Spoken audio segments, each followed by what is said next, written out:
حیدرآباد کے نیلوفر ہسپتال میں بیڈ نہ ملنے پر پریگننٹ خواتین گھنٹوں کرسیوں پر بیٹھنے پر مجبور۔ حیدرآباد کے معروف ہسپتال نیلوفر ہسپتال میں بیڈ کی عدم دستیابی کے باعث پریگننٹ خواتین کو کئی گھنٹوں تک کرسیوں پر بیٹھ کر انتظار کرنا پڑ رہا ہے۔ مریضوں کے رشتہ داروں نے ہسپتال کے عملہ پر بے حسی اور عدم توجہی کا الزام عائد کیا۔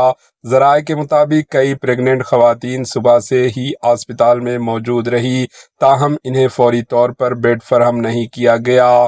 طویل انتظار کے باعث پریگننٹ خواتین کو شدید مشکلات اور ذہنی اذیت کا سامنا کرنا پڑا۔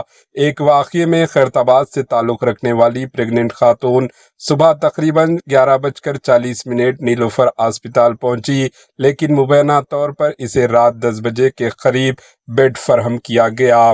اسی دوران خاتون کو کئی گھنٹوں تک ہسپتال میں انتظار کرنا پڑا۔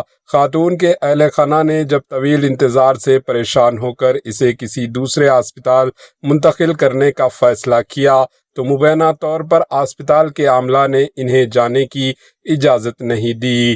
اہل خانہ کے مطابق عاملہ نے کہا کہ مریضہ کو پہلے ہی نیلوفر ہسپتال میں ایڈمٹ کیا جا چکا ہے۔ اس صورتحال کے باعث پریگننٹ خواتین اور ان کے اہل خانہ میں شدید ناراضگی پائی جاتی ہے۔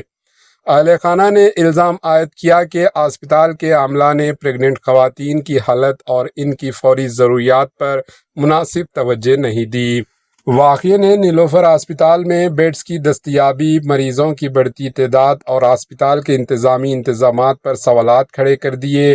مریضوں کے رشتہ داروں نے متعلقہ حکام سے مطالبہ کیا کہ بیڈز کی کمی کا فوری حل نکالا جائے اور پریگننٹ خواتین کو بروقت علاج اور مناسب سہولیات فراہم کی جائے۔ پریگننٹ خواتین کو گھنٹوں انتظار کرنے کی مبینہ شکایت کے بعد ہسپتال انتظامیہ کی جانب سے صورتحال پر وضاحت کا انتظار کیا جا رہا ہے۔ Bureau report, AHN news.